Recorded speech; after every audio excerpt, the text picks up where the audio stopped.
If Star Wars stayed exactly the same as the original trilogy, it would be dead. And I say that as someone who grew up watching Return of the Jedi on VHS on repeat. You know, this isn't about disrespecting the originals. This is about letting Star Wars grow.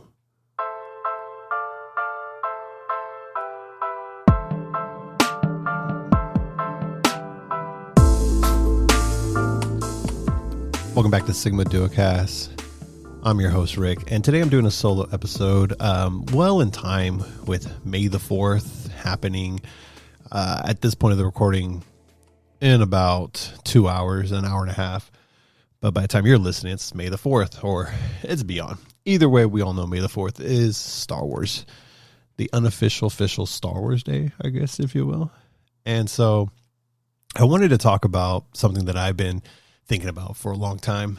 And throughout Sigma Duocast, you know, we've hinted to being a fan of Star Wars and things like that. But I kind of wanted to slow it down for a moment and just talk about my relationship with Star Wars and where I think the fandom gets it right and where it gets it completely wrong.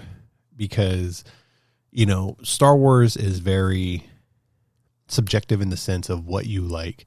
And there's so much scrutiny within this franchise as the franchise itself, with the originals, prequels, and the sequels, Disney, and the direction we got going forward.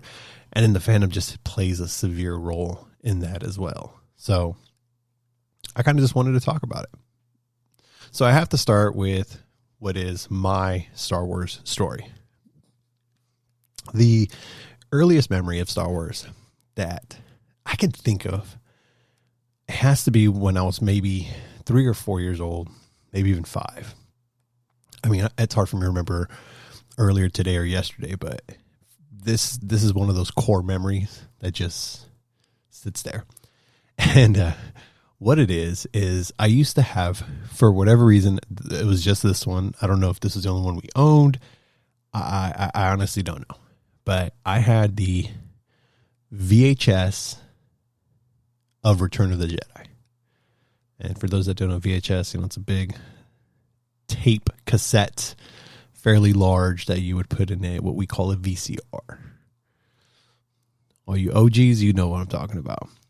But it was the one with Yoda on the cover. Like, it had like his partial face on there.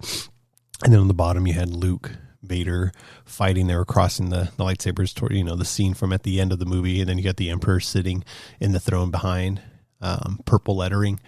So it wasn't like the first initial VHS release. It was like the second one, but well before like the special editions.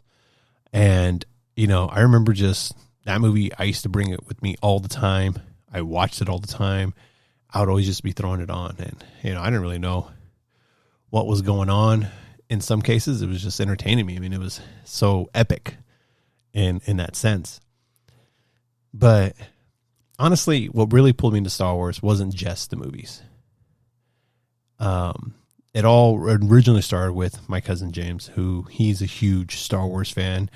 He's the one who brought me into it. I mean, he introduced me to the SNES games, the movies, obviously, anything else you can think of as far as Star Wars media. Had me go to, he's actually the first person to take me to my first convention ever, which I didn't even realize it was a convention. It was like a sci-fi convention, you know, before conventions were like a cool thing to do and they popped up everywhere nowadays. Like, there's literally like some type of con every month somewhere in the States, and big names are there. So for us, for that one that I went, I can't remember. If I asked him, he'd probably tell me, but I want to say it might have been in Fresno, California. I'm not too sure, but that was the one where I met David Prowse. For those that don't know, he was the actor, stuntman that was in the Darth Vader suit. So he was literally Vader, while James Earl Jones voiced Vader. And it's interesting because he's an Englishman, and if I'm not mistaken, or European for that matter, just to be a little safe there. But like, there's scenes, behind the scenes footage of him like acting, obviously, because they did all the voices post recording with James Earl Jones. And so you can see scenes from like A New Hope, and he's talking like he recites all the lines, like he performs it just so characters can know what's being said and they can play off of it. And then even in post production, it's easier to do the post recording for James. And so it's the weirdest thing. I would recommend Googling it because you can see, David Prowse in the suit and he's talking as Vader, and it's like the most awkward because, we all know Vader is this deep, voice, and then you hear him in these behind the scenes and you're just like, dude, that does not go. There's a reason why there's an actor in the suit and then there's the voice, the actor that does the voice. I mean, if you go back to that, you will clearly understand why. But yeah, not only that, he took me to the special edition releases when they did a theatrical run, when George Lucas went back and edited a couple things, which again, controversy to some. There's the prequels. I went to those theatricals. I remember going to see The Phantom Menace. We saw it in Turlock, and it was cool. The community was really awesome then. Really awesome then. I mean, essentially, my cousin James was basically my Jedi master until I became the master. And now I'm pretty confident I know more than he does in regards to Star Wars. But forever will be my Obi-Wan or even Qui-Gon. And I say those because as I got older, it became less about the action and more about the story. And I really connected with Anakin as that character. If you had the luxury, the privilege, not luxury, but the privilege to grow up with Star Wars in the way they first released, you would know that, Anakin / Darth Vader was introduced as this ruthless, powerful character in the original trilogy. And then you go back, they did the prequels in the early beginning of the 2000s, 99, 2000, so forth. And you go back and you see how he became that. And I think that was so impactful for me because you get to see the innocence of Anakin, the curiosity, the adventurer that he is. Like, you see all these things, and then you start to see the buildup of, dealing with the struggle with conflict, this all this stuff with his mom, and then shifting to Padme, and then not becoming, like, you see the corruption of the dark side start to impact, and you see his fall. And I find his character very relatable with internal struggles at times. I mean, we all have some form of struggles, and for me, it's always trying to lean toward the light. Anyone can be a bad person right away, easily. We can all be a-holes. We can all be jerks. We can all be, we could all do bad, and we could easily go into the negative of things, but to try and combat and stay on the path of good, of in this case, light, instead of the dark side, the light side. I always found that interesting, and I was like one of the, growing up as a young kid and then to a teenager, seeing this, it was interesting. It was very interesting to me. And that's why for me, I'm not just a fan of the original trilogy. I'm a fan of Star Wars as a whole. And honestly, as I continue to get older, it only gets better for me. I enjoy everything that they continue to bring, everything that they continue to establish, from the TV shows to the new Disney films, the saturation. I welcome it. I'm excited for it, and true Star Wars fans should be. Which takes us to our next segment of this episode, and it's the fandom problem. And I'm honestly, like,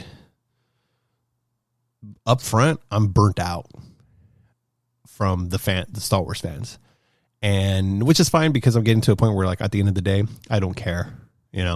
People can like and dislike and have their own opinions and perspective on everything. I mean, we all know in Sigma that's what we welcome. I love having conversations with others so I can learn from other people, their perspective. But it is exhausting at the end of the day. It is very exhausting. And this is not a new thing. I mean, when the special editions came out back in the mid-90s, there was people that didn't like it. Social media wasn't as big because the internet wasn't big. And so you didn't really hear too much about it. But there were people who, I didn't like it. When the prequels came out, this is when the first time I really noticed the divide in the Star Wars fandom. The prequels came out. Oh my God. If you were a Star Wars fan and you lived through the prequels when they first released, first announced, like literally, you were either the fan where hated on everything, was excited, but then once you saw it, you hated on everything, just like the Disney trilogy here. Or you were just excited and you just like, hey man, this is new stuff. I like it. The prequels got so much hate. People were brutal. I mean, they went after George Lucas. They went after the writing, the dialogue, the heavily use of CG, that there was no, like authentic sets or anything like that. They went after the actors. They went after Ahmed Best, who played Jar Jar Binks. They went after Hayden Christensen, who was Anakin. Big one. Like, I mean, they were brutal. Like, these people went some dark paths. Like, people who star in Star Wars and they get attacked like this from the fans. Some of them go down some very dark paths. Very dark. And in a moment, I'm gonna talk about how like it repeated itself, because guess what? Daisy Ridley went through the same thing that Hayden Christensen, Ahmed Best, went through. And there was other actors, there was other characters too. I'm sure, they each got their thing, but it's ridiculous, man. But then the crazy thing, the funny, ironic thing is you fast forward, 20 years later, and those same people that essentially crucified these characters, they hated on the prequels, like it was just like, it was bad, are now praising the prequels. They're praising Hayden Christensen. They're praising, they're praising all this stuff. And I'm sitting there going like, you damn hypocrites, dude. You are some damn hypocrites. I genuinely,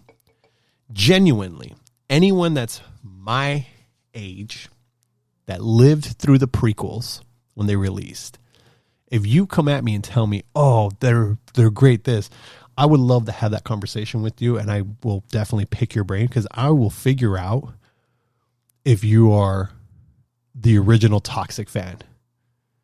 Because a lot of the toxic fans are now praising, liking this and that, and then they're crucifying the new Disney trilogy. There's a pattern. Star Wars fans have a pattern. They hate what's new, then they love it years later. And it's annoying. But the biggest issue I have with the fandom is that everything has to be compared to the original trilogy. Everything. And at some point, the original trilogy stopped being the foundation. It became the ceiling. And I got to tell you, like, this part right here, what I said, that the original, everything is compared to it's so annoying. Star Wars is so much bigger than the original trilogy, episode 4, 5, 6, the Skywalker story. It's so much bigger. And the fact that we have to go back to that every freaking time a Star Wars movie, show, whatever is made, it is annoying. It is so annoying. And listen, I love nostalgia. And don't get me wrong, like nostalgia isn't bad. But force nostalgia is. When it's natural, it works. When it's forced, it limits everything. Because if every story has to connect back to the Skywalkers, again, this galaxy, this world, this franchise, this universe, it's really small. And it doesn't have to. You know, I made about a year ago, I made a hot take where I said on Twitter, I think it was Twitter or X, I put a thing, I said, hey, you know, unpopular opinion, we need to remake the original trilogy. Now, I want to briefly kind of touch on that. I didn't really have this plan to talk about it, but I want to briefly touch on what I mean by this. Is there has been so much built now, prequel, after, of Star Wars, in between, that every film, every story, every anything that has to live in the era of the original trilogy, has to live in the era of the Skywalker story. It has to be written to be continuity correct. That has to match up. And there's so much restrictions. And the problem is that when you go back and you watch all the new stuff that they've done, and then you go back and watch the original trilogy now feels very out of place. I love the original trilogy. They are masterpieces, in my opinion, but I think we are due for them to be redone. And what I mean by redone is they can literally copy the exact same movie. I don't care if it's word for word. What we need, though, is we need new actors. I mean, Carrie Fisher, God rest her soul, like almost a lot of them have passed away now. You still got Mark Hamill and Harrison Ford still alive, and Anthony Daniels and stuff. But it's like we just need new actors that are young, that can carry it, and add a lot of stuff that can connect to other stuff. Like one of my biggest like examples I can give you is if you've watched Rogue One, which is a phenomenal movie, and you watch the ending of that movie. And again, I loved Vader's placement throughout there. It wasn't heavily used, but then when you see him at the end and they give us that hallway scene, that it's pretty damn epic, which that ending literally connects to minutes later to A New Hope. And then you see Vader come out in the beginning of that movie versus what we're led to believe. You know, obviously, again, one came out back in the 70s. It's the first one. And now we're here 20, 30, 40 years later, and we're doing this. But this is what I mean. Like, if we were to remake A New Hope, for example, with new actors, keep the same story, keep the same dialogue, try to recreate the same sets. Like, I don't care. But now we're bringing this new energy that what Vader is, how he's just so ruthless, and we can tie that from Rogue One to this even more efficiently. Holy crap. It'd be great. Now, again, is it worth doing? I don't know, probably not. But I feel it should,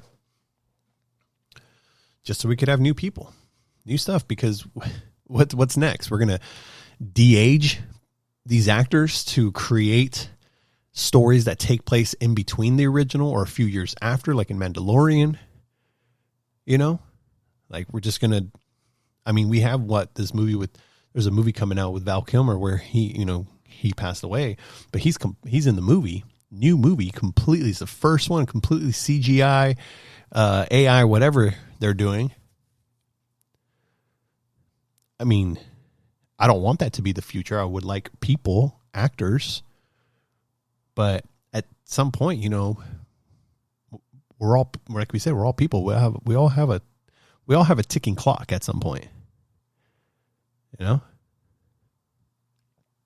Father Time is one crucial, very, unforgiving SOB.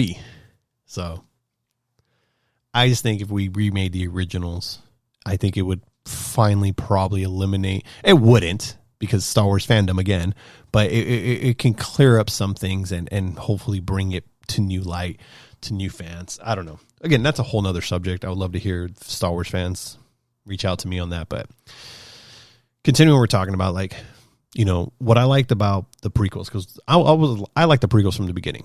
Now, Attack of the Clones, I mean, that is my least favorite prequel movie, but I did enjoy Phantom Menace, Attack of the Clones, and you know, Revenge of the Sith is probably one of my favorite Star Wars films. I know everyone, Empire Strikes Back. It's always Empire Strikes Back. At this point, I say a different favorite movie because I have to. Because if it's not Empire Strikes Back, you're not a Star Wars fan. If it's not the original trilogy, you're not a Star Wars fan. That's how annoying the fandom is to me. But the prequels did something that the originals didn't. They expanded the universe. They introduced new planets, politics, the Jedi Order, the Sith manipulation, the rise of the Empire. I mean, it started developing these factions. I mean, it made Star Wars feel like a real galaxy. And look what's come from it, from shows, the Clone War shows, cartoon shows, amazing that a lot of people slept on, which fills in a lot of the gap between episode 2 and 3, which, oh my God, it's phenomenal. And then you have Rebels, and then there's just so much. And that's not even talking about the books. Once Upon a Time Expanded Universe that we had, that had some really good stuff post episode 6, and even stuff that was filled in for the prequels. A lot of that got scrapped, but I mean, the books and the games, like, there's a lot of media for it. But it made the galaxy feel, it made Star Wars full. And for me, Star Wars is at its best when it's a complex universe with simple stories inside it. Some of the best stories is, you know, look at Andor. What a great season 1, season 2, leading up to Rogue One. I didn't really have to do too much with Jedi, Sith, or anything like that. It was politics. It was espionage. It was, you know, I liked spy thrillers. I mean, it was phenomenal, but it just lived in the world of Star Wars. Like, we knew that somewhere while this is happening, Vader's kicking someone's ass, or the Emperor's doing some ruthless stuff. It was great. And honestly, I don't think fans were ready for that back then. Because the original trilogy is very generic. Sorry.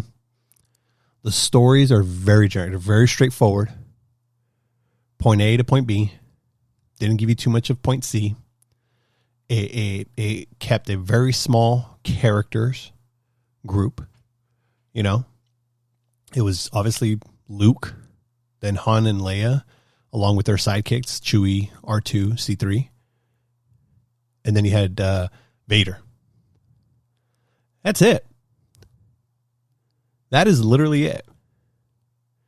You had characters in between here and there, but they weren't the focal point. You know, yeah, you had Yoda jump in. You know, you had Obi-Wan for a minute. You had freaking even Jabba the Hutt. You know, Lando. But, like, even the rebellion was kind of not too much. Like, it was there, but it was, you know, you learned a few character names here and there, but we don't know their stories.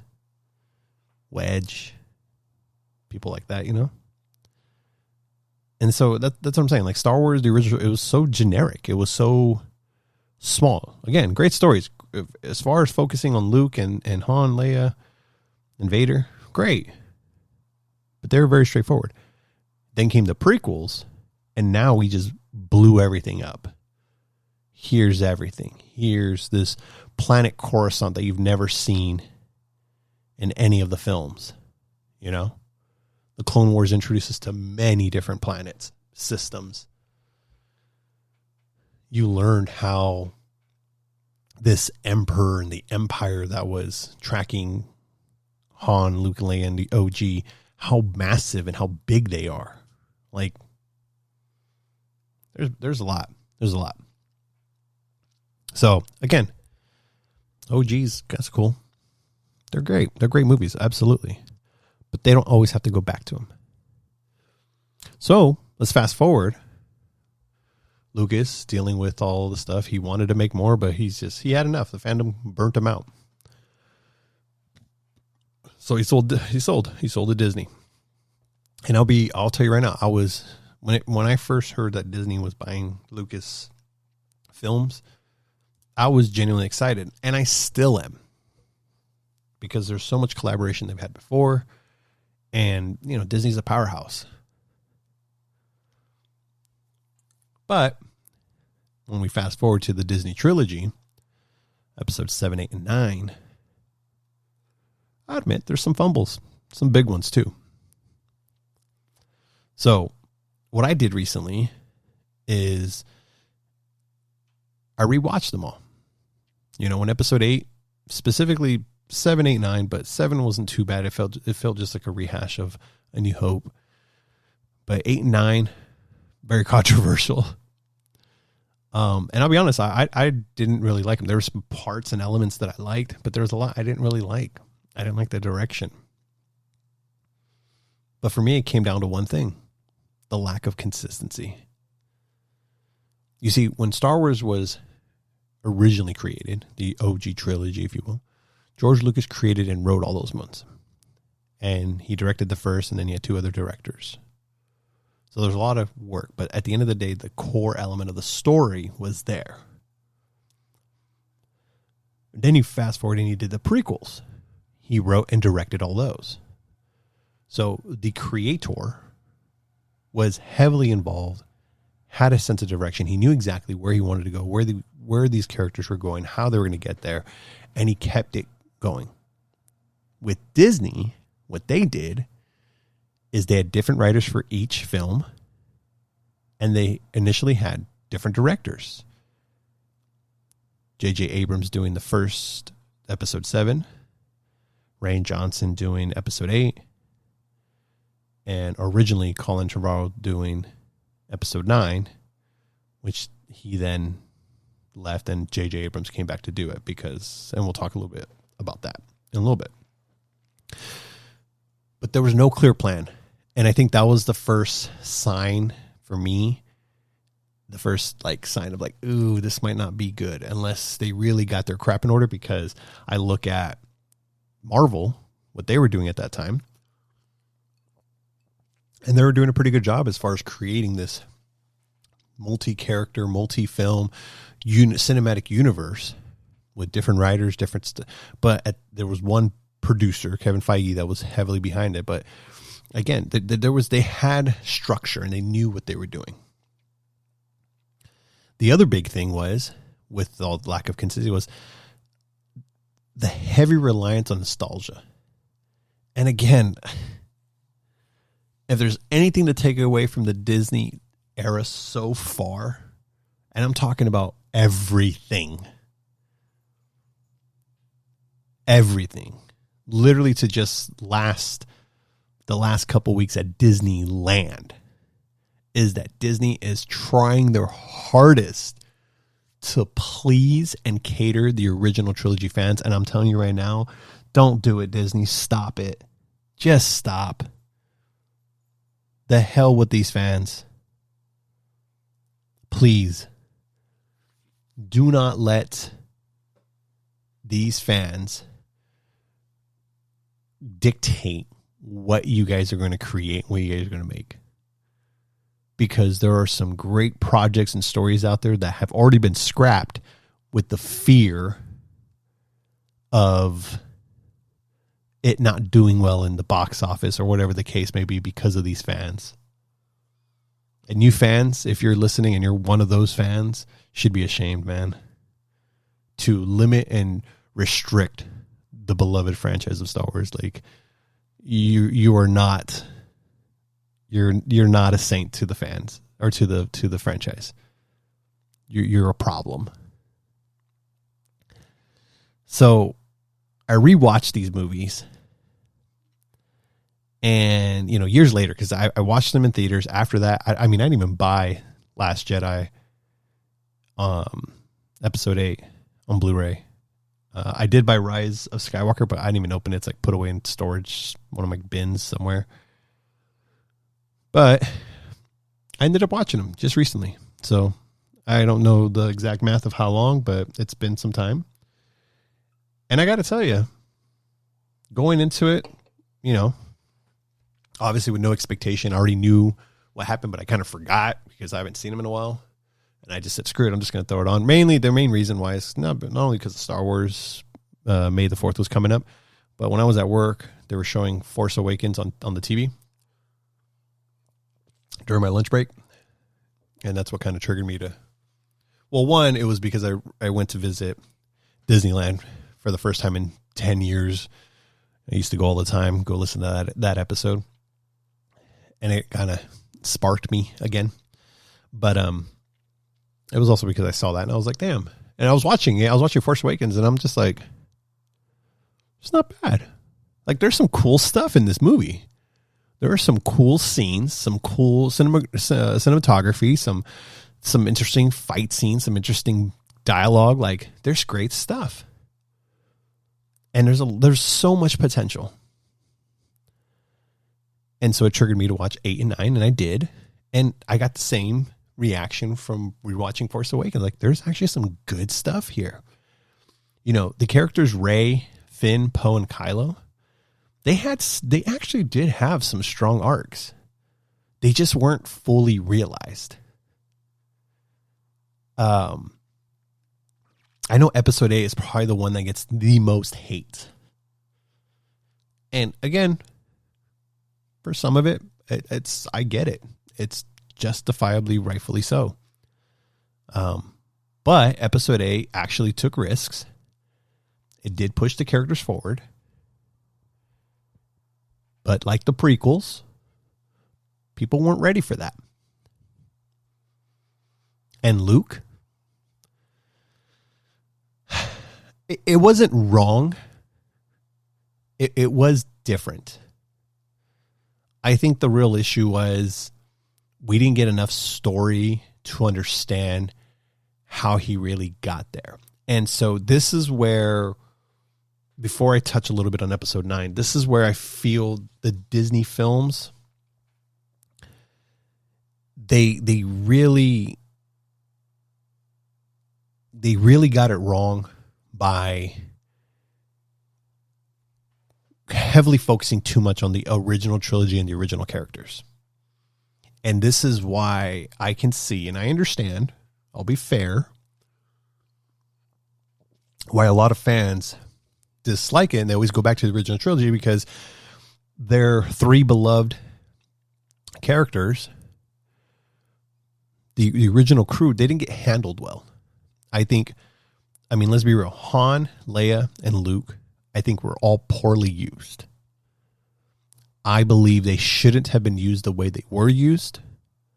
I feel they should have just went ahead and created the story with these characters, Rey, Poe, Finn, Kylo, and then sprinkle stuff in. Kylo being the one getting the most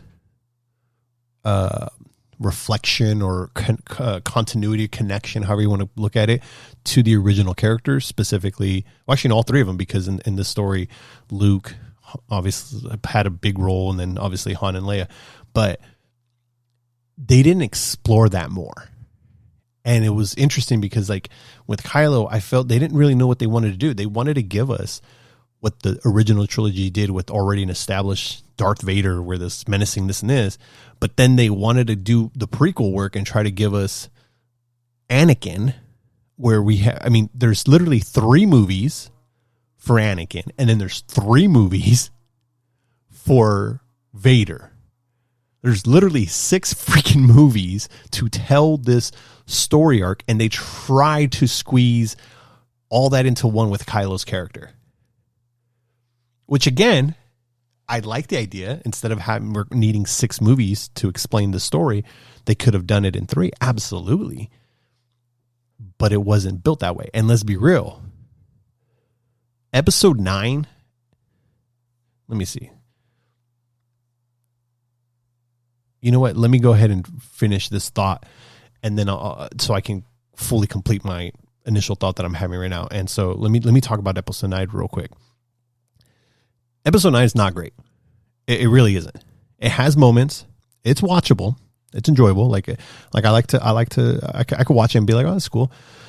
The problem with episode 9 is that it's trying to fix everything instead of finishing the story that built from 7 and 8. It's like starting over because, again, different writers, different directors. JJ started this whole thing where he's doing okay, and then we get to episode 8. Rian Johnson takes some bold risks, changes a lot, and we're kind of like, what's going on? And then here comes episode 9, and we try to recon and fix everything. Because, back with J.J. Abrams, because Colin Trevorrow actually had a completely different version for episode 9 plan. His was called Duel of the Fates, and it went in a very different direction. There was some content that was released, that was posted, which I'm going to do that on another episode, possibly this month, to kind of talk about that more and explore that more. But Trevorrow's episode 9, for one, was really interesting, and I think would have worked continuing some of the interesting stuff that Rian Johnson did in episode 8, but it would have divided the fans even more. But personally, for me, I find it more enjoyable. And I think it would have triggered another trilogy or another film, but it would have been a perfect, proper transition. It would have fully concluded Skywalker saga and then create the new saga. And they would have been able to shell out movies versus waiting 6 years since Rise of Skywalker to finally release the next movie that they're releasing this month. But again, it was pivot. These movies didn't just struggle because they were bad in some aspects. They struggled because they were trying to satisfy the divided fandom. And so what I wanted to go back to the films is that the way they used Han, like, okay, Kylo should have been the focal point.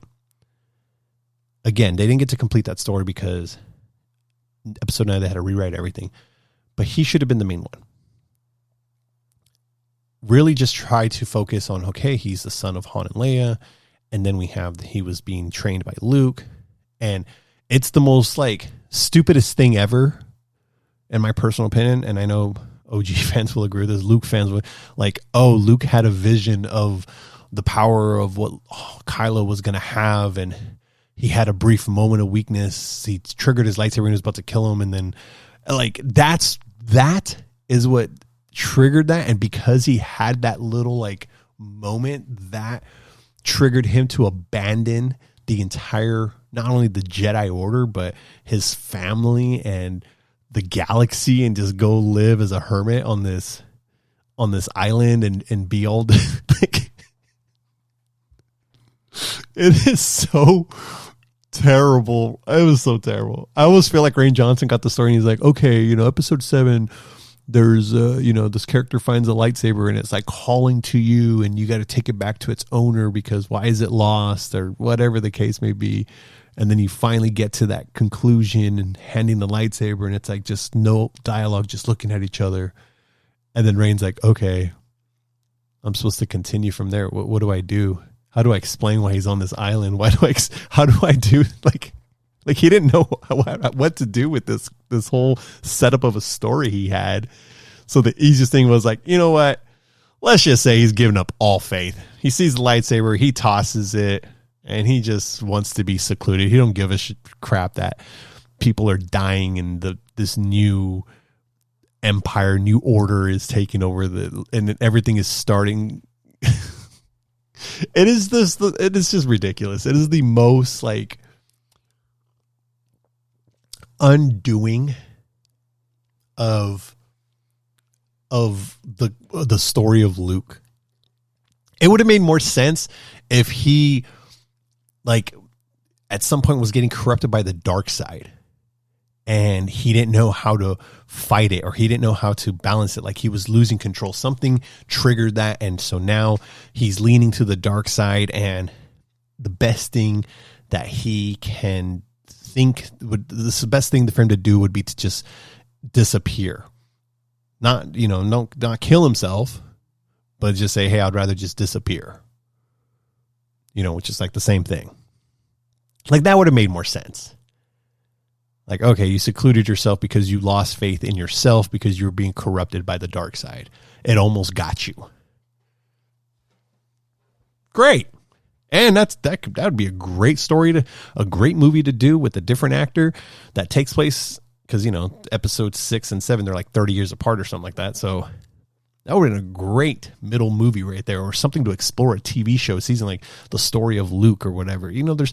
There was so much possibility, but to sit there and it was just like, yeah, I just had a quick moment. And then that's what, like, Kylo, that's what triggered him to be like, I hate Luke Skywalker forever, because he tried to, it's fair, he tried to kill me. But he didn't really know. He just woke up and he's like, why is he standing over a lightsaber? Yeah, that would be the assumption. But then the dude goes chaotic. I think they said that he was starting to be corrupted, and that's what triggered Luke's like vision or something. I don't know. It could have been done better. So Kylo, I think, was such a great character. And then they killed him off. Like episode 9, like he came back from the dark, like we didn't even get to really understand why he hates Han that much. Like, I don't know, dude. I think Kylo was such an awesome character with so much potential. I loved Adam Driver as the actor portraying him. Some of the designs of this guy's suit, his saber was so unique. Like, I think Kylo was sick. He was awesome. But freaking poorly written and executed by the writers. Driver did with the best he could with what he got. His acting was phenomenal. He did the best he could. And then you have Finn. And lost potential there. What a great story to tell of this stormtrooper, new order trooper that leaves what do you call it? The New Order, because he's essentially a coward, but then he finds his hero-ness in him. He finds the courage. He finds, how to be a hero. And on top of that, he learns he's a Force user. Like Finn, another great potential, great story. Oh my God. Would love to have seen that. Then you had Poe. I loved Poe. Oscar Isaac. Friend, dude. Just badass. Pilot. Like the stuff he did with the X-Wing, these maneuvers and all this. And like, he was just dude. I would love to see a movie of just Poe. Give me a movie of Oscar Isaac as Poe, just doing some wild shit. Like Starfighter that's coming out. It's got, what's his name? I can't even think of his name right now. From Driver, I'm trying to name movies so I can, I got his, damn head, his face. I'm looking at what he looks like, but I can't think of his stupid name. You guys are probably saying it right now. The hell? Gosling. Ryan Gosling. He's like the lead in Starfighter. I don't really remember when it takes place. But like, we can't do a movie Starfighter. When does it take place? Do we have a synopsis? We don't even have a story synopsis yet, huh? Let's see. I'm browsing the internet, stalling as I always do. It's set. All right, here we go. It's set 5 years after the events of Rise of Skywalker. Why can't we do Poe? Why can't Oscar Isaac do this? Like, why? I'm excited for this movie. I hope it's good. But we already had a pilot that's freaking badass. I guess it would just be too much to explain where everybody else is at. And they just rather have its own story, which is fair. Which, in a little bit, that's to my point. So, and then I got to talk about Rey, guys. I feel Rey, Daisy Ridley, has been severely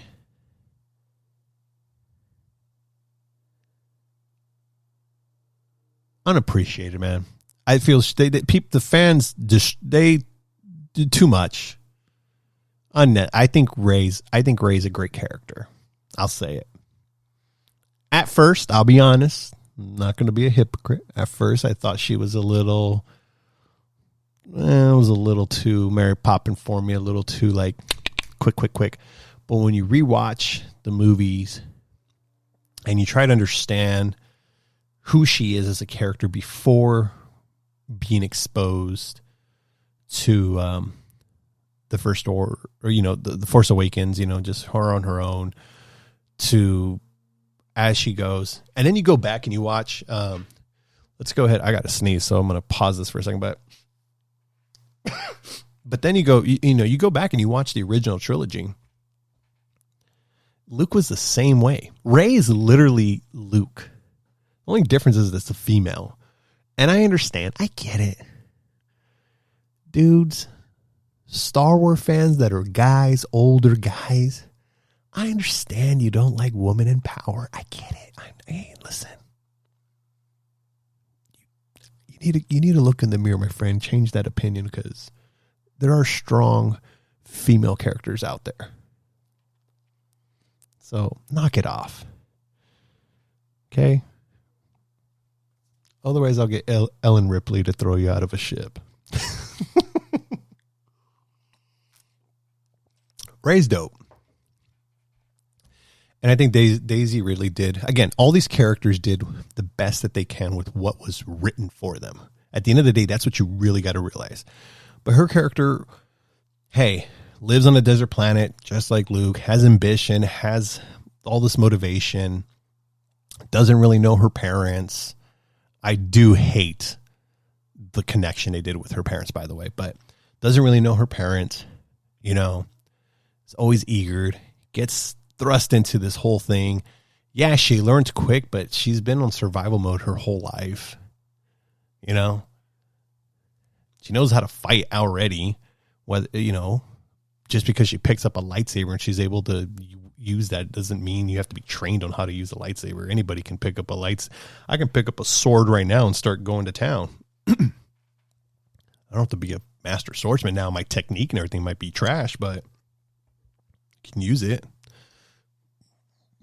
As far as her learning the Force, I mean, they sped it up, but I mean, somewhat I could argue that that's the beauty of Rey's character, is that she's strong and smart, versus Luke in the OG is kind of dumb.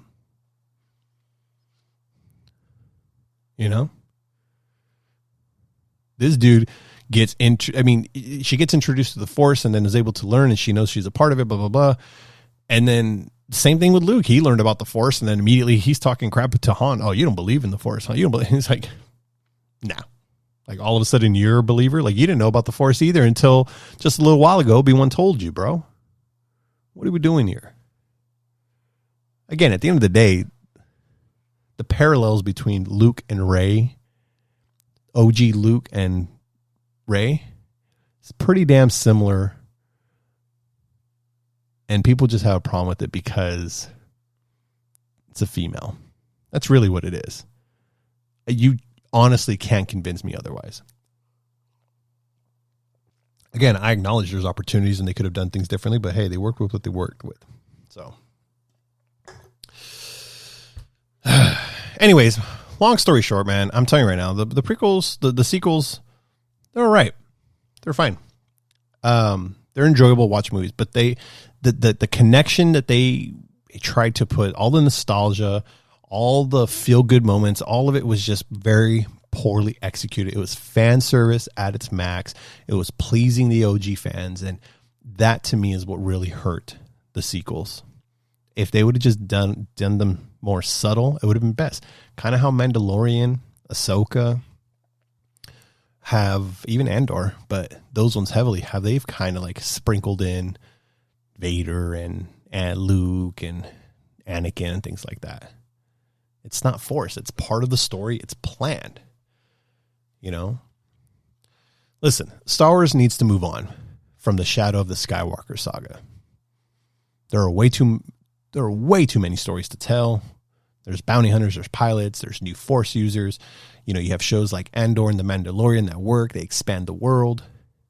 Not every Star Wars story should feel the same and should have something to do with the original trilogy or the original characters. Like, just move on from it.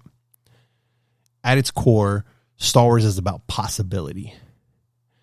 You can imagine yourself in that world, whether you're a Jedi, a bounty hunter, a pilot, whatever it is.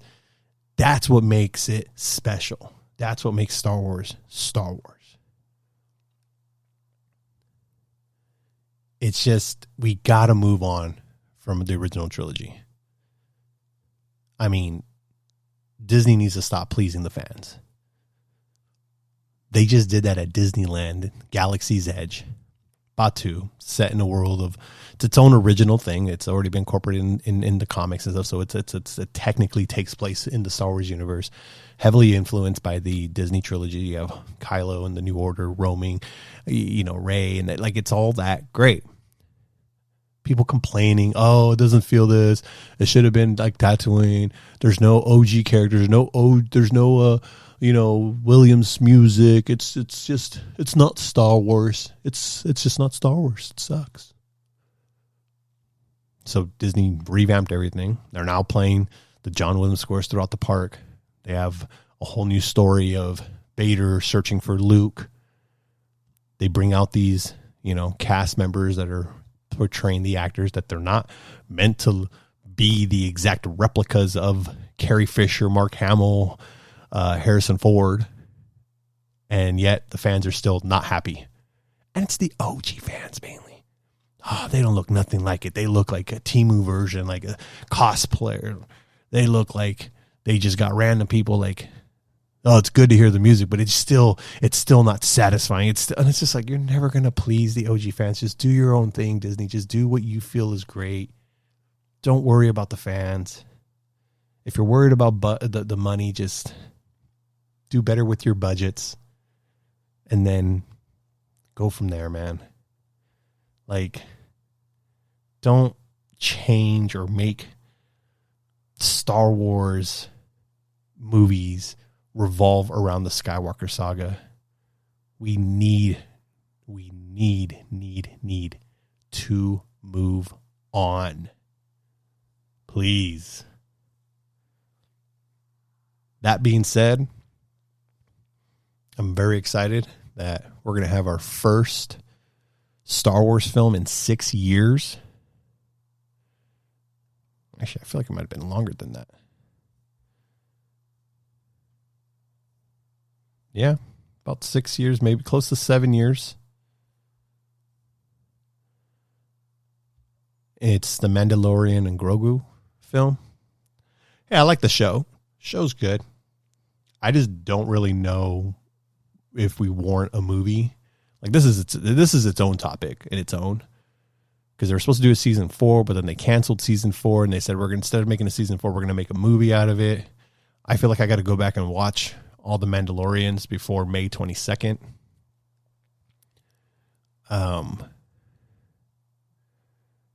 But we'll see. I'm excited to see what it becomes. I'm sure it's going to be exciting because Mandalorian has some really good moments. And then after that, we have Star Wars Starfighter, as I mentioned earlier. And then after that, there's other Star Wars movies that are supposed to be happening, but we'll see. I mean, there was a lot of saturation of Star Wars when Disney took over, but they've slowed down, just like Marvel. I feel Marvel slowed down as well, kind of letting it breathe a minute. But I think if they're able to just move forward, move away from the OG, which again, it looks like these two films are doing it, just bring new stories, I think we'll be fine. And Star Wars fans, I ask all fans, especially the OG fans, please be open-minded to this stuff. Star Wars is bigger than Luke.